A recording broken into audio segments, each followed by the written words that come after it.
आप देख रहे हैं नेट्रिक न्यूज, साहस सच कहने का। जो देश में काम करेगा नाम उसी का होगा।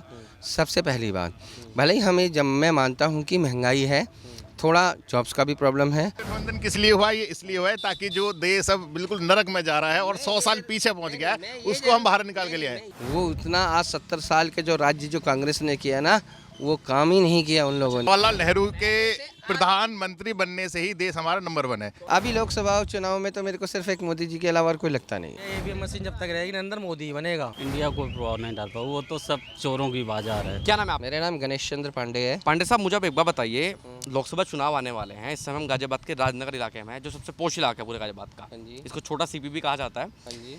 एक तरफ अगर मैं बात करूँ, इंडिया है। हाँ जी। इंडिया में केजरीवाल हैं, आपके अखिलेश यादव, ममता बनर्जी, फारूक अब्दुल्ला, पता नहीं कितने पार्टियां हैं। एक तरफ एनडीए है।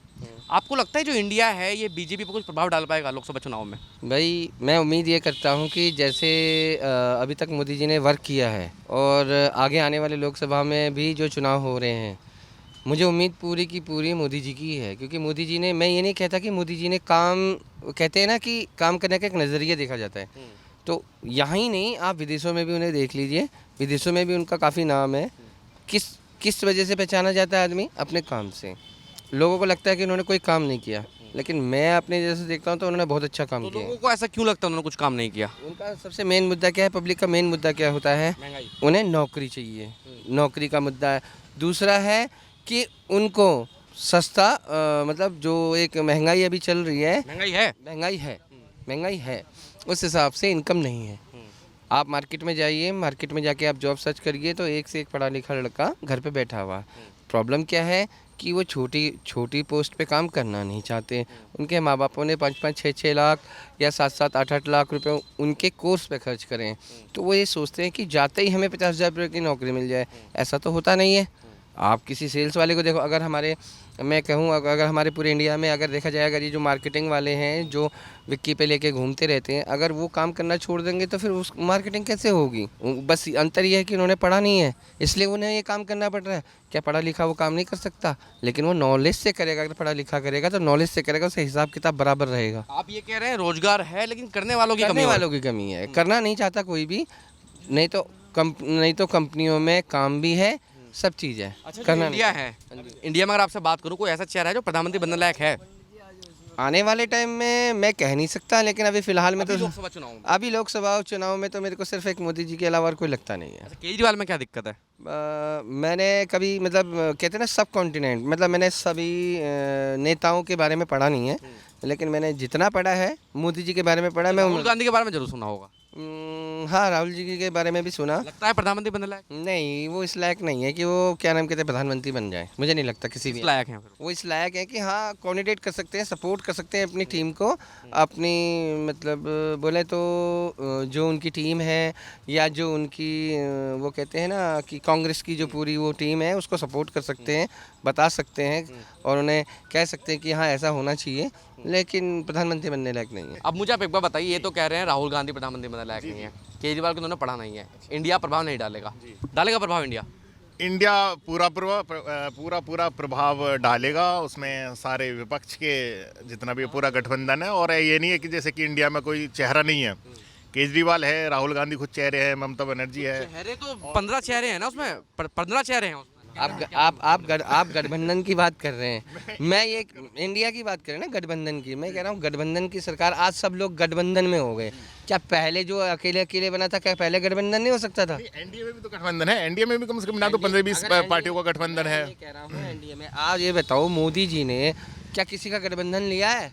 मोदी जी ने गठबंधन लिया है? किसी से कहा कि आप मेरे साथ आ जाओ? हो सकता है कि इस बार कांग्रेस भी पूर्ण बहुमत के साथ सरकार बना दे, लेकिन अब गठबंधन मुझे तो कहीं से किसी एंगल से नहीं लगता। अब लेकिन गठबंधन किस लिए हुआ? ये इसलिए हुआ है ताकि जो देश अब बिल्कुल नरक में जा रहा है और 100 साल पीछे पहुंच गया है, उसको हम बाहर निकाल के ले आए। एकजुट होना पड़ रहा है हमें। मैं ये जरूर कह सकता हूँ कि मोदी जी अकेले मुझे एक बात बताइए, कह रहे हैं देश 100 साल पीछे चला गया, नरक में चला गया? नहीं, बिल्कुल नहीं, कोई नर्क में नहीं गया। और अगर ये बदलाव नहीं होता, जितने हम आज आगे हैं, जितनी हमारे देश की जो कहते हैं ना कि फाइनेंशियल हालत और जो एक हमारे इंडिया का एक क्रेज़ होना चाहिए, वो उतना आज 70 साल के जो राज्य जो कांग्रेस ने किया ना, वो काम ही नहीं किया उन लोगों ने।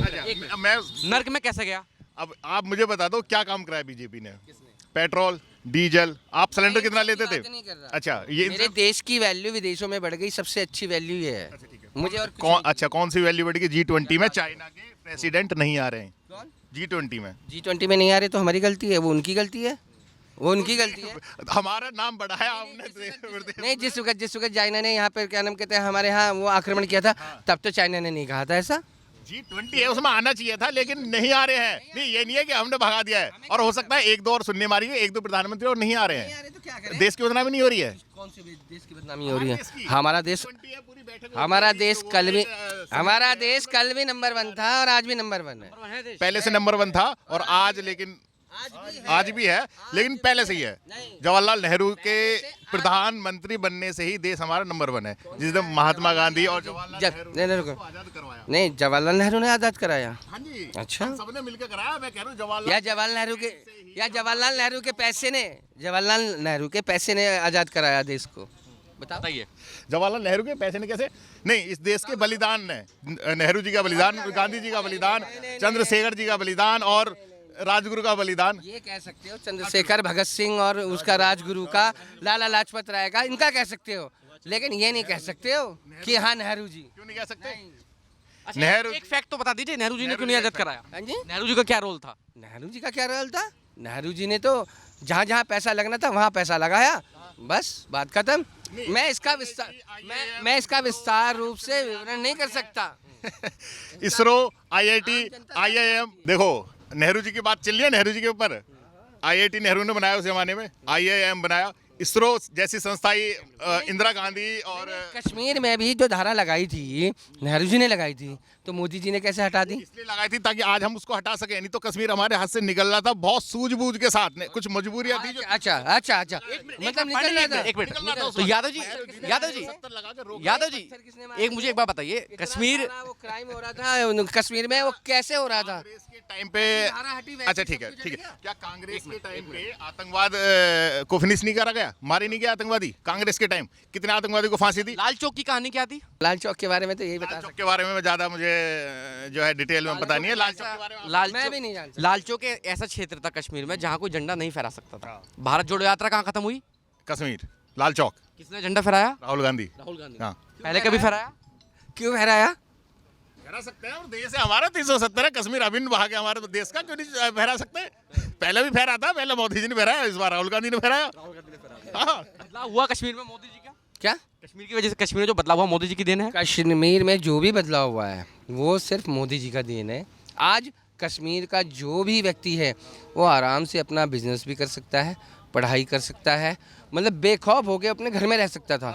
लेकिन जब से आतंकवाद वहाँ था तो हर एक प्राणी मर मर के और डर डर के जीता था कि कब क्या हो जाए, कब पत्थर फट जाए। आतंकवादी है अब खूब है, क्यों नहीं आतंकवादी है? तो हमारे कैसे 40 शहीद जवान जो है वो शहीद हो गए थे पुलवामा। वो तो बॉर्डर पे हुए ना, कश्मीर में हुए, अंदर कितने हुए? पुलवामा में हुए ना। तो क्या हुआ था पुलवामा में? नहीं, पुलवामा में हुआ क्या था? अच्छा ठीक है, जब मुंबई पे हमला हुआ था तो कांग्रेस सरकार बिल्कुल कसाब के घर तक पहुंच गई थी। कहाँ से हुआ, कैसे हुआ? पता नहीं जी, इनको पता है। नहीं पहुंची थी कसाब के घर पाकिस्तान में, कि पाकिस्तान से आए, इस रास्ते से आए। पुलवामा हमले का आज तक किसी को कुछ क्यों नहीं पता है? कौन आतंकवादी थे, किसने करवाया? तुम कसाब की बात कर रहे हो, यहाँ पर वो एक कौन है, वो सबसे बड़े दिग्गज अंडरवर्ल्ड का डॉन, क्या बोलते हैं उसको? कांग्रेस ने जड़ निकाली है। हाँ, एक आतंकवाद की कि भाई ये अंडरवर्ल्ड का डॉन दाऊद इब्राहिम था ना, तो कांग्रेस ने कितनी जड़ निकाली इसकी? बताएं सबको कहाँ रह रहा है, कैसे रह रहा है। पुलवामा हमले का क्या आज की डेट में नहीं है? डेट में मैं चाहता हूँ, आवाज आती है, आप सुनाई देता है, उसका आवाज सुनाई देती है कहीं? नहीं अब नहीं देती। अब ये बता दो, अब तो सुनाई नहीं देती। बस ये बता दो कि हमारे देश की जनता 35 से 40% सस्पेंस में है कि पुलवामा हमला कैसे हुआ है। सब बातों की एक बात है जी, मैं एक चीज़ बताता हूँ, जो देश में काम करेगा, नाम उसी का होगा। सबसे पहली बात, भले ही हमें, जब मैं मानता हूँ कि महंगाई है, थोड़ा जॉब्स का भी प्रॉब्लम है, लेकिन जॉब्स है, लेकिन जॉब्स का सबसे बड़ा प्रॉब्लम क्या है कि जब माँ बाप उन पे पैसा ज़्यादा एब्जॉर्ब कर देते हैं, तो हर एक बच्चा ये चाहता है कि मैं स्टार्टिंग में जाऊं तो मेरे लिए भी कुर्सी रहे, तो ऐसा हो नहीं सकता। पंडित जी, अभी यादव जी ने बहुत बड़ी बात कही है कि वो हमला करवाया भी गया था, सत्यपाल मलिक के बोल हैं। सत्यपाल मलिक जो हमारे कश्मीर के गवर्नर रह चुके हैं, उन्होंने खुद बोला है कि जब हमला हुआ है तो उसकी जांच कहीं से कुछ मिलनी चाहिए। और जब 30% जनता का मतलब है, कम से कम मिला तो 40 करोड़ लोग इस चीज़ को सस्पेंस में है, दिमाग में कि कैसे हुआ है। अभी सस्पेंस में है। कौन से? मैं तो ससुर। अच्छा एक बात बताइए, राजीव गांधी जी मरे, आज तक उनका केस चल रहा है, चल रहा है ना? फ्रांस में पता चली है उनको, जो है सजा मिली है उनको। जो इंदिरा गांधी मारी उनके बारे में पता है कि भाई फलाने ने मारी, राजीव गांधी जी मरे फलाने ने मारे, पुलवामा में 40 मरे, किसने मारे, कौन फलाना है वो? अगर जांच नहीं, जांच तो नहीं है इसमें हमारे किसी देश के लोगों का कुछ अंदरूनी हाथ हो कि इतनी शर्मनाक देश के लिए मरने वाली बात तो नहीं है ना, कुछ ऐसा तो नहीं हो सकता। अब ये तो भाई आप ही जान सकते हैं, मैं तो कह नहीं सकता। लेकिन हाँ, जब से नहीं सर्वे वाले क्या, जब से मोदी बने मुझे तो नहीं लगा कहीं जांच पड़ताल बहुत लंबी चली गई या जांच पड़ताल में बहुत टाइम लग रहा है, ऑन द स्पॉट काम हुआ है। भैया मैं इस चीज़ पे कोई मुद्दा नहीं उठाना चाहता हूँ, मैं इसके मामले में कुछ नहीं बोलना चाहता कि किसी को कैसे सीट कम होगी नहीं होगी बीजेपी की? ना, बिल्कुल ना। मैं प्रधानमंत्री कौन बनेगा? यही बनेगा जो बनता है। नरेंद्र मोदी ने क्या ले लो, एक ही बात है। क्यों बनेंगे, क्या कारण है? ये ईवीएम मशीन जब तक रहेगी नरेंद्र मोदी ही बनेगा। EVM machine? हाँ, जब तक ईवीएम मशीन का क्या रोल है मतलब? अब ये रोल तो देखो हमारी बस की समझाना ना है, बस इतने समझदार है। बाकी भैया ने जो बोला ना वो सही बोला, 3 एग्जीक्यूशन फ्री होनी चाहिए, एक तो पढ़ाई, एक डॉक्टरी और एक बच्चों की क्या बोलते हैं उसे तुम्हारा फीस। मतलब 3 चीज़ तो कायदे में होती है। आदमी को जो मारता है ये ईवीएम कब्जे में है मोदी जी के? कब्जे में तो कोई किसी ने, इससे पहले हटवा के देख लो ना एक बार, फिर देख लेना बैलेट पेपर पे चुनाव। मैं एक चीज पूछना चाहूंगा, जब सरकार सरकार ये है कि नहीं, जब 3 चीजें फ्री हो जाएंगी तो जब सरकारी इंस्टीट्यूशन बंद करवा सकते हैं तो क्या एजुकेशन फ्री, मेडिकल फ्री, ये सब चीज़ नहीं कर सकते वो? तब उनके हाथ में नहीं है इस चीज़, ये बताइए आप। और इस बार राहुल गांधी प्रधान क्या किया क्या? कुछ अगर मान लो अगर इसमें तुम्हारा डॉक्टरी में कुछ फ्री भी ना हो पाए, कम से कम उसमें लिमिट तो हो जाएगा 10 लाख रुपए तक का गरीब आदमी की स्वास्थ्य के फ्री है कि 10 लाख रुपए तक का मामूली जान की कीमत है 10 लाख। फ्री होना चाहिए अब। भैया तो वो बात चल तो रही है स्मार्ट कार्ड पर। सुनो, वो मैं ये कह रहा हूँ, सुन रहा हूँ मैं, इसी चीज़ को तो कह रहा हूँ। स्मार्ट कार्ड के अभी तो फिलहाल तो बंद हुए हैं भैया, आपने कोशिश ही ना करी किसी ने। किसी की जरूरत ही नहीं है, जो कि वो स्वास्थ्य फ्री कर दो पूरे देश में, किसी भी अस्पताल में कोई कहीं जाए, कार्ड बनाने की जरूरत क्या है? कोई भी जाए इलाज करवाए, बात खत्म होगी। इसी बात ले रहा हूँ। आप कह रहे हो एजुकेशन फ्री, चलो एजुकेशन पे मैं मानता हूँ कि हाँ भी गरीब आदमी, हर गरीब इंसान पढ़ना जरूर चाहिए। आप एजुकेशन किस लिए कह रहे हो? ठीक है, आप बीमारी को ले रहे, बीमारी के लिए सरकार ने करा कि हाँ भी कार्ड बन रहा है, ठीक है, उसके लिए तो कुछ ना कुछ तो चल रहा है, ऐसा नहीं है कि नहीं चल रहा। मैं अभी इस चीज़ को कह रहा हूँ, जैसा आप कह रहे हो केजरीवाल ने इतना गंदा कर रखा, भाई साहब पानी पड़ जान दो, एक गंदा कर रखा है, बहुत गंदा कर रखा। क्या काम सारे गांव का, जब आप बारिश पड़ा दो, चला 1 घंटे 2 घंटे बारिश हो जाती है, 2 घंटे यहाँ भी पड़ जाएगी, ये भी डूब जाएगा, ये मॉल भी डूब जाएगा। यूपी के लिए कोई नहीं बोल। नोएडा में बाढ़ नहीं आई? कौन सी कितनी यूपी बाढ़ आई? नोएडा में बाढ़ नहीं आई? सुनो, नहीं, लोनी में बाढ़ आई अभी रिसेंटली, आपने सुना होगा। जब पानी जहाँ पड़ेगा तो भरेगा वहाँ तो। भाई 2 घंटे की बारिश में देख लो ना आप, क्यों जा रहे दूर? अब 2 घंटे यहाँ मनाली में बारिश आई, यार- हिमाचल में पहाड़ टूट गए, तो इसमें हिमाचल के मैं मुख्यमंत्री कह रहा हूँ इतना पानी हो जाता है वहाँ पे, काफी घंटों को जब दिल्ली में यार क्या बात। चलो ठीक है, हिमाचल में और इस उत्तराखंड में हर बार होती है, तो क्या वहाँ के मुख्यमंत्री को हटा दिया जाएगा? ठीक है, प्राकृतिक है, बारिश ज़्यादा बढ़ गई तो यहाँ भी खड़ा हो जाएगा पानी, चाहे कितने तरीके से बना लो। मैं इसमें किसी मुख्यमंत्री को नहीं मानता। आइए, मुझे आप एक बार बताइए, अभी भाई बता के गए हैं कि जो दिल्ली में पानी भरता है वो केजरीवाल की बदौलत है। नहीं, उसमें पानी का निकास सही नहीं है, उसका सही से व्यवस्था, जैसे उसको समय समय पे सफाई होना चाहिए, नाली नाला। मुख्यमंत्री कराएगा? नहीं, वो नगर निगम के उसके अधीन है ना, एमसीडी के अधीन है, वो एमसीडी वाले कराएंगे ना। मुझे आप एक बार बताइए, अभी इससे पहले आप यहीं मौजूद होंगे, बातचीत चल रही थी कि शिक्षा फ्री होनी चाहिए देश में, मेडिकल फ्री होना चाहिए, आप सपोर्ट में हैं उस चीज़ के? नहीं सर, ये तो हरामखोरी है। ये है पूरी कैसे है मतलब? अरे मेडिकल तो हो सकता है कि मेडिकल गरीब लोगों को होना चाहिए, सबको नहीं है।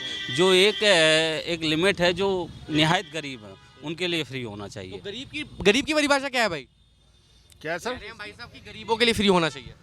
नहीं, जो असमर्थ है, सभी गरीब हैं। मान लो कि मैं नौकरी कर रहा हूँ, ठीक है, मेरी एक सैलरी है, फिक्स है, ठीक है, मैं उसमें मेरा घर चल रहा है, बाई चांस मुझे कोई इलाज की जरूरत पड़ जाए तो मेरे पास तो कुछ नहीं बचेगा, ना सैलरी बचेगी ना घर बचेगा। तो इसलिए हर आदमी के लिए जो बहुत प्रायोरिटी पे होनी चाहिए।